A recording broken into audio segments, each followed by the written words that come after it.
का वो सहयोग लेना चाहिए। देखिए, यूपीएससी की तैयारी में बच्चों को काफ़ी, जो भी मैं इंटरेक्ट मैं कर रहा हूँ बच्चों से, हर जगह मैं यही बोल रहा हूँ, वही चीज़ फिर मैं रिपीट करूँगा जी कि ये हुआ जब मैं 11वीं में था। जी 11वीं में मैं बायोलॉजी का स्टूडेंट था, जी और ये थिंकिंग था, जनरली होता है स्कूलों में कि बायोलॉजी पढ़ रहा है बच्चा तो एमबीबीएस करेगा। ऐसा मेरा 4 माह से ही ऐसा उम्मीद था कि कभी भी आ सकता है करके। जी तो मैं तो अपने रूम में, रायपुर में रूम में जहाँ मैं रहता हूँ, वहाँ मैं, मेरा शेड्यूल लगभग 14 घंटे में लाइब्रेरी में रहता था हर दिन, और उसमें से 11 घंटे मैं पढ़ता था, और उसको मैं 2 घंटे, 3 घंटे, 3 घंटे, 3 घंटे। आदर्श मानते हैं। देखिए, परिवार में मुझे मेरे जो माता पिता हैं, खासकर मेरी माता जी, जी मैं अपनी माता जी के बारे में यही कहता हूँ कि सबकी माँ जो होती हैं अपने नमस्कार साथियों, मैं हूं आपका दोस्त गजेंद्र और आप देख रहे हैं यूट्यूब चैनल आरजी ब्लॉग 7। आज हम एक खास गोट बात में बैठे हुए इंटरव्यू में बैठे हैं, मतलब इंटरव्यू नहीं कहेंगे इसे, एक सामाजिक परिचर्चा चर्चा कहेंगे, जिसके साथ हम आज बैठे हुए हैं। एक ऐसे शख्सियत के साथ बैठे हुए हैं जो समाज का हीरा बनकर छत्तीसगढ़ में उभरे हुए हैं, जिसे आप यूट्यूब, सोशल मीडिया, इंस्टाग्राम के माध्यम से आप देखते आ रहे हैं। जी, संजय डहरिया जी के साथ बैठे हुए हैं, जो अभी नवनियुक्त आईएएस नियुक्त हुए हैं, जो भारत भर में 946वां रैंक हासिल कर पूरे छत्तीसगढ़ में, पूरे सतनामी समाज में अपना नाम रोशन किया है। सर, सबसे पहले बहुत बहुत आपको बधाई सर। आप पूरे ऑल इंडिया में 946वां रैंक लाकर आपने छत्तीसगढ़ ही नहीं पूरे सतनामी समाज का नाम रोशन किए हैं। सर, हम आपसे सीधा ही बात करेंगे। आप हमारे जितने भी दर्शक देख रहे हैं, एक छोटा सा परिचय दे दीजिएगा। मेरा नाम संजय डहरिया है। मैं मूलतः बेलटुकरी गांव का हूँ, महासमुंद जिले में जी। और मैंने अपना प्राथमिक शिक्षा गांव में किया, अपने गांव में, और उसके बाद 6वीं से 12वीं नवोदय विद्यालय माना में किया रायपुर में। फिर मैंने ग्रेजुएशन किया हिस्ट्री, इकोनॉमिक्स और पॉलिटिकल साइंस में। उसके बाद लगभग 9 वर्षों तक मैं बैंकिंग सेक्टर में काम किया हूँ, जी स्टेट बैंक में भी काम किया। जी और उसके बाद से फिर कुछ स्वास्थ्यगत प्रॉब्लम से गुजरने के बाद, थोड़ा जब स्थायी हो गया, उसके बाद फिर मैं यूपीएससी करने आया। मैं पूछूंगा सर। और आपका बचपन का वो दिन बता दीजिए, कहाँ बीता हुआ है, किस स्थिति में बीता हुआ है?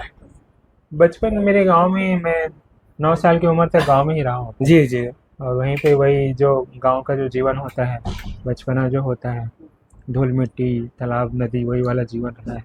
उसके बाद मेरा वहाँ के प्राथमिक शिक्षा बहुत अच्छा मिला मुझे, जी और उस प्राथमिक शिक्षा के दम पे मैं नवोदय का परीक्षा पास कर पाया था। जी और उस समय जो पूरे रायपुर संभाग में केवल 80 बच्चे सेलेक्ट हुए थे, जी क्योंकि एक ही नवोदय होता था उस जी समय जी। पूरे रायपुर संभाग में। वो कौन सा नवोदय विद्यालय जो आप सेलेक्ट हुए थे वहाँ नवोदय जाके? विद्यालय माना रायपुर। माना रायपुर में हाँ, सेलेक्ट किया पढ़ा। यस। सर, पढ़ाई के दौरान आपके मन में ख्याल में कैसे आया कि मुझे आईएएस क्रैक करना चाहिए, आईएएस की ओर मुझे बढ़ना चाहिए? ये हुआ जब मैं 11वीं में था। जी 11वीं में मैं बायोलॉजी का स्टूडेंट था, जी और ये थिंकिंग था, जनरली होता है स्कूलों में कि बायोलॉजी पढ़ रहा है बच्चा तो एमबीबीएस करेगा। ऐसा मेरा भी वैसे ही था। जी जी। लेकिन हमारे जो नवोदय विद्यालय समिति के जो कमिश्नर होते हैं, वो हमारे स्कूल में आया करते थे विजिट में, और कमिश्नर एक सीनियर आईएएस होते हैं। जी हाँ। तो वो जब विजिट में आते थे तो उनकी जो प्रतिष्ठा और गरिमा मैं देखता था, जी तो वहाँ से एक इंस्पिरेशन आया कि आईएएस भी एक ऐसा चीज़ है जिसको मैं अपने टैलेंट के भरोसे और अपने मेहनत के भरोसे अचीव कर सकता हूँ। जी जी। तो फिर वहाँ से सोचना शुरू किया सर, था। वो पल के बारे में जानना चाहें जब वो हमारे भारत में पूरा लिस्ट निकला, आईएएस यूपीएससी का रिजल्ट आया, उस समय आप देखे होंगे कि मेरा रैंक 946वां रैंक पूरा ऑल इंडिया ओवर रैंक में आया।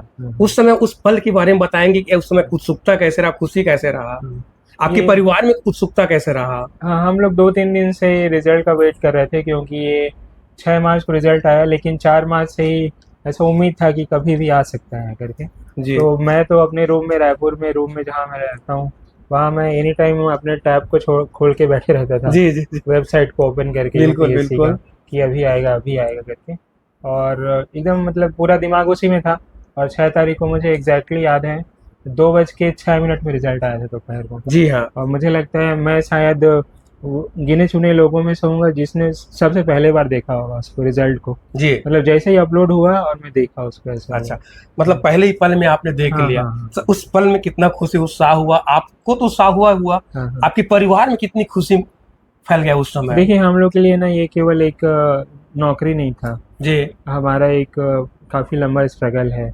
मेरा पर्सनल व्यक्तिगत रूप से काफ़ी सारा सेक्रीफाइसेस है। अभी ये रिजल्ट जैसे दिख रहा है 946 रैंक, जी लेकिन ये मेरे लिए केवल एक रैंक नहीं है। ये मेरे पूरे जीवन जीने का एक मुझे एक अपॉर्चुनिटी मिला। बिल्कुल तो वो मैं शायद वर्ड में आपको नहीं बता पाऊंगा कि बिल्कुल मुझे बिल्कुल सर। कैसे अनुभव हुआ होगा। जी हाँ जी। सर, आपने यूपीएससी की प्रतियोगी परीक्षाएं हम्म, आपने तैयारी की, हम्म, लेकिन आपकी डेली स्टडी का टाइमिंग क्या क्या था, हम्म, जिससे हमारे जितने भी अभी नवयुवक हमारे जो देख रहे हैं आपको, हम्म। वो आपकी टाइमिंग को जानना चाहते हैं कि पढ़ाई का समय किस समय सही बेस्ट रहता है, और किन किन किताबों और किन क्या सोशल मीडिया का या नेट का वो सहयोग लेना चाहिए। देखिए यूपीएससी की तैयारी में बच्चों को काफ़ी, जो भी मैं इंटरेक्ट मैं कर रहा हूँ बच्चों से, हर जगह मैं यही बोल रहा हूँ, वही चीज़ फिर मैं रिपीट करूँगा जी कि यूपीएससी की तैयारी एक अपने आप में एक तपस्या है। जी बिल्कुल। लेकिन तपस्या है इसका मतलब उस चीज़ से डरना नहीं है, जी जी क्योंकि ये एक साइंटिफिक एग्ज़ाम है। बिल्कुल आप इस एग्ज़ाम को समझ के तैयारी करेंगे तो बिल्कुल। आपको बहुत संतुष्टि होती है, इवन मेहनत करने में हम्म। भी। मेहनत करना आपको अच्छा लगता है। जी तो एग्ज़ाम को समझिए। और जहाँ तक मेरा शेड्यूल का बात है कि मैंने कैसे शेड्यूल बनाया, मैं एक लाइब्रेरी में पढ़ा हूँ, नालंदा जी लाइब्रेरी में। जी जी और मेरा शेड्यूल लगभग 14 घंटे में लाइब्रेरी में रहता था हर दिन, और उसमें से 11 घंटे मैं पढ़ता था, और उसको मैं 2 घंटे, 3 घंटे, 3 घंटे, 3 घंटे ऐसे 4 पार्ट्स में डिवाइड करता जी था। हाँ सर। और हर पार्ट्स में एक छोटा-छोटा लक्ष्य देके उस लक्ष्य को निरंतर कंप्लीट करते रहते थे। सर, उस पल की हम बात करें, आपने तैयारी की है, तो उस समय में कौन कौन से ऐसे किताबें थी जो एक किताब तैयारी की थी जिसको आप क्या बोलते हैं, आदर्श के रूप में मानते हैं, प्रेरणादायक मानते हैं, और ऐसे क्या कौन सा शिक्षक को किसी को मानते हैं प्रेरणादायक के रूप में। देखिए मैं इस बारे में यही कहूँगा कि यूपीएससी जैसे चीज़ को करने के लिए ठीक है, हम सारी बहुत सारी किताबें पढ़ते हैं, बड़े-बड़े व्यक्तित्व को देखते हैं, सीखते हैं, मैं भी सीखा हूँ। जी हाँ जी हाँ। हमारे राज्य के जो आईएएस हुए हैं उनको देखा हूँ मैं। कुछ किताबें विवेकानंद जी का किताब पढ़ा हूँ मैं, डॉक्टर अंबेडकर जी का बायोग्राफी पढ़ते ही रहता हूँ जी मैं। हाँ जी हाँ। तो वहाँ से प्रेरणा तो मुझे मिली है, लेकिन इसके ऊपर मैं यही कहूँगा कि वो जब तक वो ललक आपके स्वयं के अंदर से नहीं आएगा, बाहर का चीज़ आपको सस्टेन नहीं कर सकता है। बिल्कुल सर। तो अंदर का ललक तभी आता है जब आपका जीवन, खुद का जीवन का अनुभव से आप चीज़ों को सीखते हैं। बिल्कुल बिल्कुल। छत्तीसगढ़ में आप पहले आईएएस हैं सर, जो सतनामी समाज से आप प्रतिनिधित्व करते हैं। हम्म, सतनामी समाज एक कोई एक समाज नहीं है, एक सतनाम पंथ है। हम्म, आप उस समाज से बिलोंग करते हैं। पूरे समाज में एक खुशी का लहर है कि हमारे समाज से पहला आईएएस निकल कर आए हैं। तो समाज के बारे में आप क्या कहना चाहते हैं, देखिए और समाज के बच्चे के लिए आप क्या कहना चाहते हैं। देखिए इसी को हम, मेरा जैसे वैकल्पिक सब्जेक्ट है सोशियोलॉजी, जी हाँ इसको हम लोग सोशियोलॉजी में सामाजिक दायित्व बोलते हैं। बिल्कुल सर। तो अगर मैं अपनी अपनी बात बताऊं व्यक्तिगत, जी हाँ तो मेरे पास मेरा जीवन स्वयं का व्यक्तिगत जीवन जीने के लिए मेरे पास काफ़ी सारी नौकरियां थी, जी हाँ। अच्छी अच्छी नौकरियां थी। मैं एक एसी वाले माहौल में काम करता था, एसी वाले माहौल में रहता था, बड़ी सिंपल और आसान जीवन थी मेरी। जी लेकिन हमेशा मैं इस चीज़ को ध्यान में रखा कि मैं जिस समाज से आता हूँ जी उसके प्रति भी तो मेरा कर्तव्य है। बिल्कुल मुझे केवल समाज से लेना नहीं है, मुझे समाज को देना भी है। बिल्कुल बिल्कुल सर। तो ये हमको एक सामाजिक दायित्व अनुभव करना चाहिए। बच्चों को इस बात को समझना चाहिए कि आपको समाज से केवल लेना नहीं है, आपको समाज को देना भी है। सर, तो मैं संजय वो टहरिया जी प्रयत्न को कर रहा जब सफलता मिला, हूँ। तो उस समय मोटिवेशन के रूप में वो किसके और मानते हैं, परिवार में किसको मोटिवेशन अपना प्रेरणादायक मानते हैं, आदर्श मानते हैं। देखिए परिवार में मुझे मेरे जो माता पिता हैं, खासकर मेरी माता जी, जी मैं अपनी माता जी के बारे में यही कहता हूँ कि सबकी माँ जो होती हैं अपने बच्चों को एक बार जन्म देती है। बिल्कुल। और मेरा जिस तरह का जीवन रहा, जी जिन संघर्षों से गुजरना पड़ा, मेरी माता जी मेरे साथ छाया के रूप में, साया के रूप में रही है। बिल्कुल। और वो मुझे एक बार नहीं 2 बार जन्म दी। जी जी तो मैं अपनी मम्मी को, मेरी माता जी को सबसे ज़्यादा प्रेरणा स्रोत मानता हूँ। जी जी। सर, संजय टहरिया की बात करते हैं आप, तो स्वास्थ्यगत कारणों को देखते हुए भी वो विगत कुछ सालों से या लंबे समय तक वो स्वास्थ्य को मार देते हुए वो आगे बढ़े हैं। तो आप स्वास्थ्य को चुनौती कैसे दी है सर अपने आप को। इच्छा शक्ति, इच्छा शक्ति आप। विल पावर जो है, मनुष्य में अगर आप थोड़ा सा भी अध्यात्म को समझते हैं जी तो अध्यात्म में ये होता है कि हम सब, आप, मैं जी और जितने यहाँ बैठे हैं या और जितने भी मनुष्य जीवन में हैं, सब में एक देव कण है। जी हाँ ना आप मुझसे बेटर हैं, ना मैं आपसे बेटर हूँ। जी तो वो जो देव कण है वो इतना स्ट्रांग है कि अगर हम विल पावर से उस चीज़ को निकाल पाएँ, जी जैसे हमारे संत शिरोमणि बाबा गुरु घासीदास जी हैं, doctor B R Ambedkar ji हैं, उन्होंने उस कण को पकड़ा और अपना जो विल पावर था, इनर स्ट्रेंथ था, हम्म, उसको बाहर निकाला तपस्या से। तो मैं अपने आप को निरंतर ये बोलते रहा उस दौरान भी, समस्याओं के दौरान भी, कि मैं रुकूंगा नहीं, हार नहीं मानूंगा, और मेरे अंदर जो एक आत्मिक शक्ति है उसको मैं वेस्ट नहीं होने दूंगा, और उसको मैं बाहर लेके आऊंगा, और वो मैं लेके आया जी पाया। बिल्कुल सर। सर इस आईएएस की जो पढ़ाई की यात्रा में है, हम्म। आप सबसे बेस्ट मित्र कौन है जो आपके आपको इस यात्रा में सहयोग किए हैं? देखिए, मैं ना एक ऐसा, मेरे साथ बहुत लोगों का सहयोग रहा।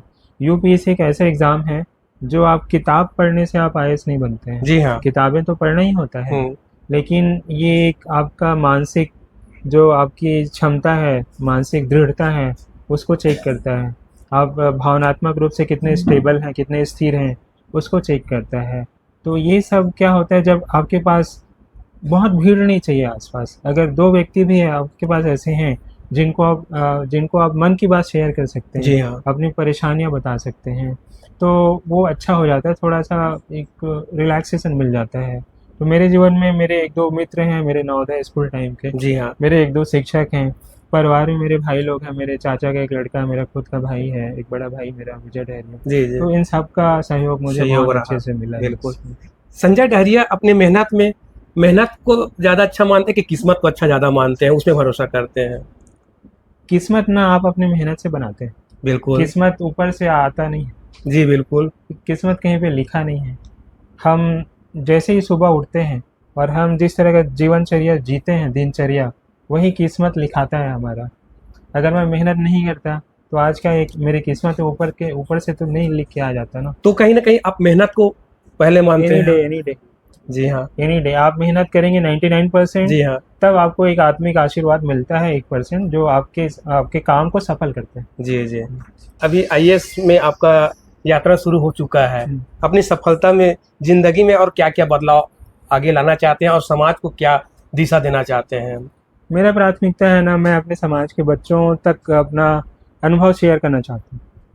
मैं उनको ये बताना चाहता हूँ कि आईएएस जैसा चीज़ भी हुँ, आप कर सकते हो। मैं अपने समाज के बच्चों को, सर्व समाज के बच्चों को यही, मैं जहाँ भी जा रहा हूँ, आज बिलासपुर में बैठा हूँ, यहाँ भी मैं बच्चों को यही बोला कि मैं भी उन्हीं के जैसे एक छोटा सा गाँव से, कृषक बैकग्राउंड से, पृष्ठभूमि से आया हूँ। मेरे पास भी कोई गॉडफादर नहीं था। तो आप में अगर लगन है और मेहनत करने के लिए आप ललायत हैं और थोड़ा-सा तप करने का क्षमता है आप में, तो आप आईएएस का परीक्षा दिलाइए और आईएएस बनिए। मैं आगे भी बच्चों तक यही मैसेज लेके जाता सर रहूँगा। बाबा साहेब अम्बेडकर के बारे में क्या कहना चाहते हैं? उसके लिए आपका विचार क्या रहता है? जभी भी मुझे लगा मेरे मेरे यात्रा में, मेरी पढ़ाई के दौरान या मेरे निजी व्यक्तिगत जीवन में भी, तो मैं doctor B R Ambedkar sir को अपने हृदय में हमेशा रखा। और जब भी मुझे लगा कि यहाँ हार मान के रुक जाना चाहिए, तो वहाँ मुझे मैं doctor B R Ambedkar sir को अपना एग्जाम्पल बताया। वो कभी अपने जीवन में हारे नहीं, अपनी परिस्थितियों के सामने झुके नहीं, तो मैं अपने आप को बोलते रहा कि आपको भी नहीं झुकना है। तो बिल्कुल, डॉक्टर बी बिल्कुल। आर अम्बेडकर सर मेरे लिए प्रेरणा स्रोत हैं, मेरे आइडियल हैं, मेरे रोल मॉडल हैं।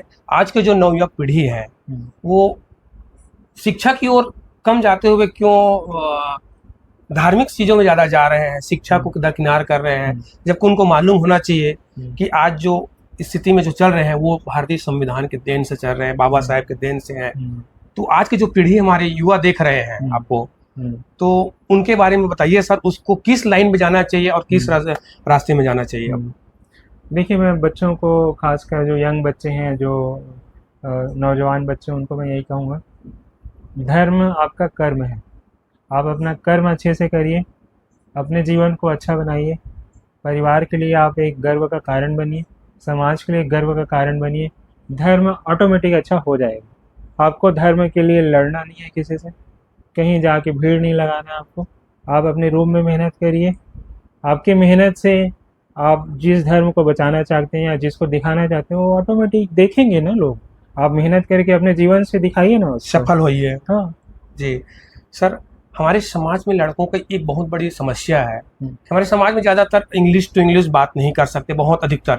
आज के जनरेशन में कुछ सुधर रहे हैं, लेकिन उनको ये मन में भय डर बना रहता है कि हम हिंदी मीडियम की स्कूल में पढ़े वाले बच्चे हैं, तो अगर हम इंटरव्यू तक हम जाते हैं तो वहाँ पर इंग्लिश टू इंग्लिश बात होता है, क्या हिंदी से बात करते हैं कि नहीं करते हैं, उसके बारे में बताइए। आपका इंटरव्यू अगर हुआ होगा तो क्या इंग्लिश टू इंग्लिश हुआ है कि हिंदी में हुआ हो? नहीं, मेरे तो माध्यम शुरू से इंग्लिश रहा है जी। तो मैं परीक्षा भी इंग्लिश में लिखा हूँ और मेरा इंटरव्यू भी इंग्लिश में है। मैं अपने इंस्टाग्राम पेज में मेरा अपना मॉक इंटरव्यूज भी डाला है, बच्चे देखना चाहें तो देख सकते हैं। सर इंस्टाग्राम का आईडी बता दीजिए जरा। संजय.धारिया DAHARIYA एंड _ संजय.धारिया _ जो भी देख रहे हैं, सर से अगर मार्गदर्शन और मोटिवेशनल क्लास अगर लेना चाहते हैं, सर बीच बीच में डालते रहते हैं अपनी मोटिवेशनल क्लास या सुझाव, तो इंस्टाग्राम में सर को फॉलो जरूर करिएगा और जुड़े रहिएगा। सर आपको बहुत बहुत बधाई एक बार और। सर आप हमारे समाज का नाम रोशन किए। Thank you so much. और सर के लिए आप लोग सब कमेंट में क्या कहना चाहते हैं कमेंट में जरूर करिएगा, बताइएगा कमेंट। और वीडियो अच्छा लगा तो वीडियो को लाइक शेयर सब्सक्राइब करना ना भूलें। फिर मिलते हैं एक नई वीडियो के साथ, तब तक के लिए जय जोहार, जय छत्तीसगढ़, जय संविधान।